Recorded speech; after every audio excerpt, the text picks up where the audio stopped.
Notice anything different? I forgot my glasses. That's what's different. I left my glasses at home on accident. Oops. And I'm getting a little bit better at this lighting thing, I think. So I think I figured it out. I think if I have just this light on without my other office lights on, then I don't get the shadow situation. Listen, I'm not a photographer. I never claimed to be. I just want to look decent on these lives. Yes, I know that would also entail putting on makeup sometimes, but sometimes you just don't have time. And today's one of those days. Hey everybody, Mimi here.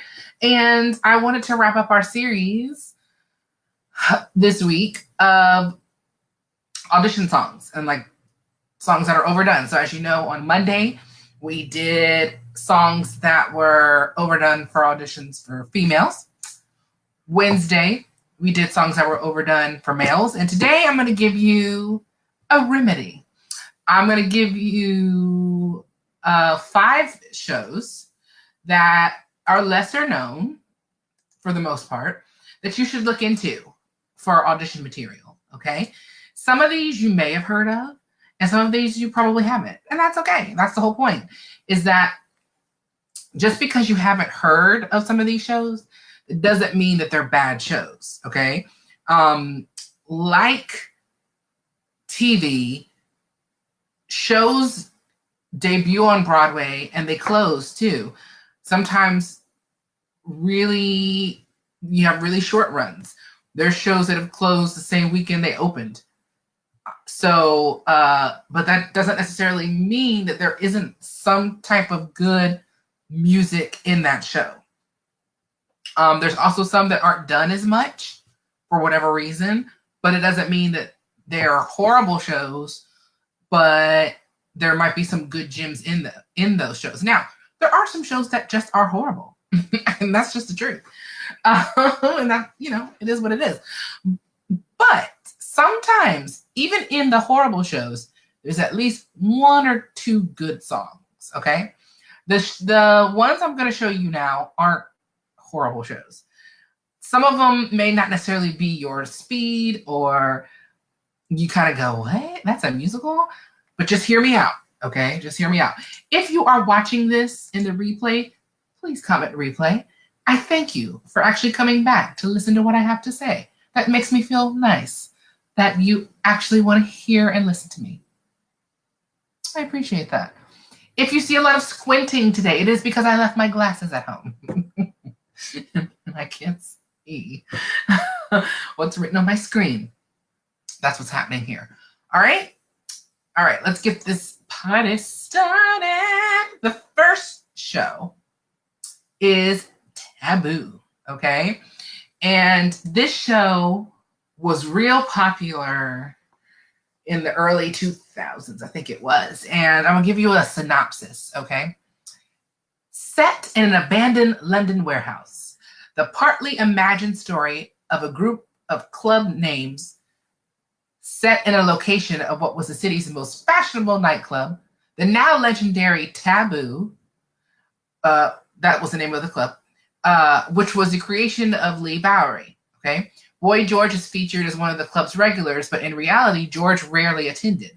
The show also focuses on George's life prior to and after achieving fame, okay? So if you enjoy Boy George, you're a fan of that, or even like that kind of music, it's got that music in it. Raul Esparza, I think I'm saying his name right, I'm not sure. He starred in Taboo on Broadway. You might know him from SVU. He played D.A. Garba for a couple years. Yes, he started in theater. He was in a revival of Company the Musical. He has done several things. Actually, after he left SVU, he went back to theater and performed at the Kennedy Center. So, Taboo is one of those musicals where, in my opinion, you either like it or you don't. But it is one to look into because there are a couple numbers in there, especially guys, that are actually pretty great. A couple of ballads and things. So look into it, okay? The next one we are going to look at is Jane Eyre, the musical, okay? So, yes, you heard that right. The book, okay? And although this one closed fairly early, it's got some really nice music in it. And I'll give you a synopsis of this one. Charlotte Bronte's great love story comes to life with music to lift your heart and set your spirit soaring. This beloved tale of secrets and lies, and the lies that secrets create of an unimaginable hope and unspoken passion reminds us what it is to fall deeply, truly, and completely in love. It was nominated for 5 Tony Awards, and it provides an opportunity for a classically trained voice, not to mention an excellent chance for all aspects of technical theater to bring this masterful piece to life. So for those of you who what we call more legit voice, classically trained voices, this would be a show for you to look into. Not everybody who is in Broadway have these big pop belty voices, right? To be perfectly honest, if with you, a lot of that started after Rent debuted in '98, is when we started hearing these rock, pop, a lot of that, and those type of musicals started to become more popular. Yes, some of them were there before, maybe a little bit more with like Pippin, Chorus Line, things like that, Hair. They started to explore that belty, poppy, kind of sound, but it really took off after Rent. So Jane Eyre is the opposite. It's more for that classically trained voice, that more legit voice that you hear in shows like Carousel and Oklahoma and things like that. So there are some great ballads in here too as well, if you're looking for a good ballad, okay? Jane Eyre, the musical. Don't judge, just listen to it. Trust me on this. Just trust me, all right? That's why you're here, because you trust me. Okay, Wonderland, the musical. Okay, I have to tell you something. I love, love, love this musical. I watched it, and I think you can still watch it on YouTube years ago. And it closed on Broadway, and ever since I've been trying to get the rights to it like everybody else, but they're tied up in some legal stuff going on. Last time I checked in about it, like just big legal battles with the rights and everything, because this is a great show. It'd be great for high school. It's wonderful. And so, yes, it is basically based off of what you think, but it's different. It's a different adventure with Alice. So I'll give you a synopsis on this. This is: estranged from her husband, alienated from her daughter, and in danger of losing her career, Alice finds herself in Wonderland, where she encounters strange, though familiar characters that help her rediscover the wonder in her life while searching for her daughter. So it combines everything that we know about Wonderland and then takes this Alice into a different, like, kind of twist it around a little bit. It's so much fun. The music is great. There's some great things about this show that I really enjoy. And if you get a chance to look into it, I would. There's like this boy band part, and I think it's like they're Beatles or Caterpillars or something. I can't remember.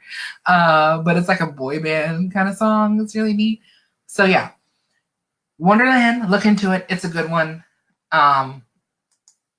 If you can watch it on YouTube, watch it. If you do watch it, let me know, because I want to know what you thought about it. Also, real quick, before I keep going, share this video, all right? Let people know you're watching, and so that they can know what we're talking about, what the series has been about this week. Share the video, and we'll move on. Yeah? All right, this next one, Tick, Tick, Boom. This is also one of my favorites. Tick, Tick, Boom is a musical by Jonathan Larson, who, in fact, wrote and composed Rent. And this right here was before Rent. And It's like an autobiographical musical by Jonathan Larson. And it's the story of a composer and the sacrifices that he made to achieve his big break in theater. And so it's got great songs in it. One of my favorites is called Sunday and talks about like serving brunch to people. Anybody out there who's ever been a waiter or a waitress can appreciate that song. Harry, I agree. If they would release the rights, we could absolutely do it. I 100% agree.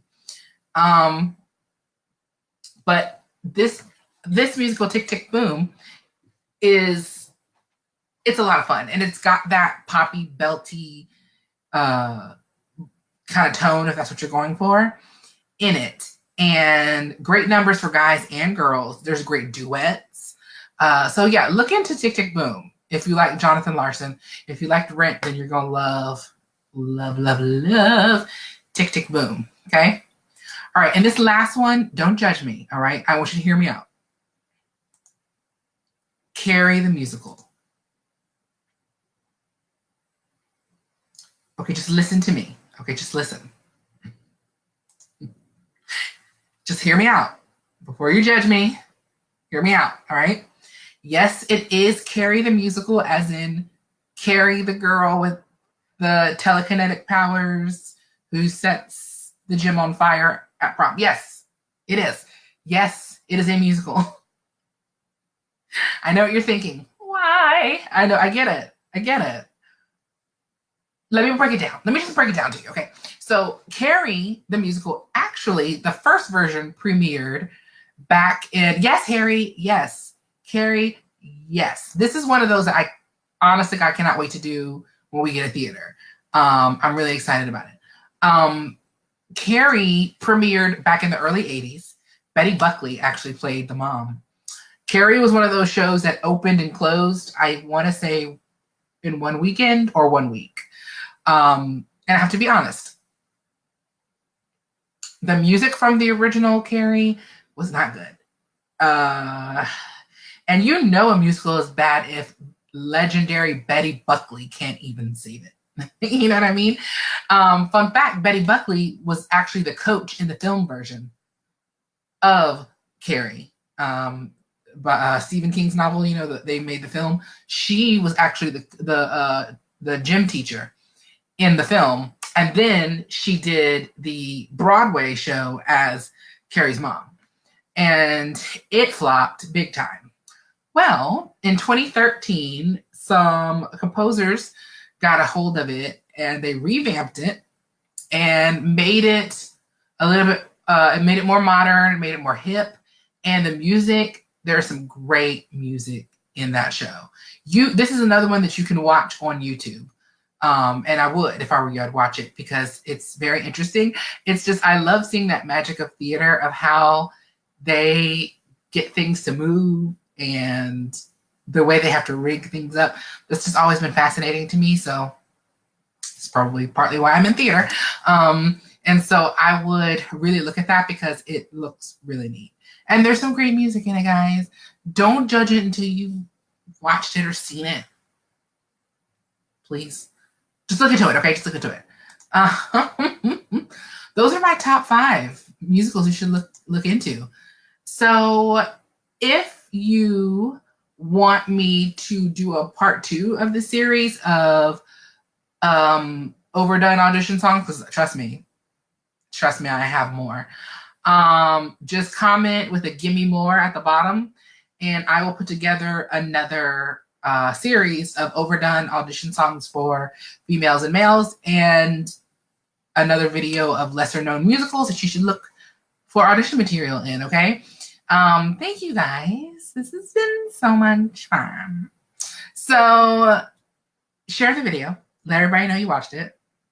Let me know if you got anything out of it, because, you know, that's the whole reason I'm doing this, is to help you guys out, because I get these questions. I get questions every week about different things, and but the main questions I get are about, what should I audition with? Is this a good choice?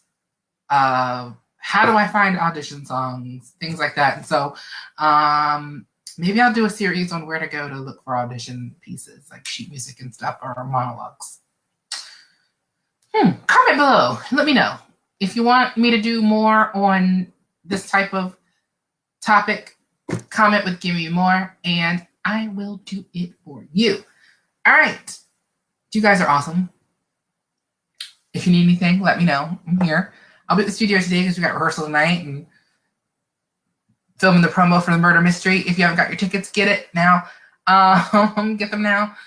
And yeah, I'm going to go because I've got to teach some choreography to Willy Wonka kids, and I got to actually go create it. So thank you guys for hanging out with me this week on live. Check back in Monday. We're going to be doing some new stuff. I don't know what it is yet, but we're going to be doing something. We're going to be talking. So check back in on Monday here at DAP. Thank you so much. Have a fabulous, fabulous weekend.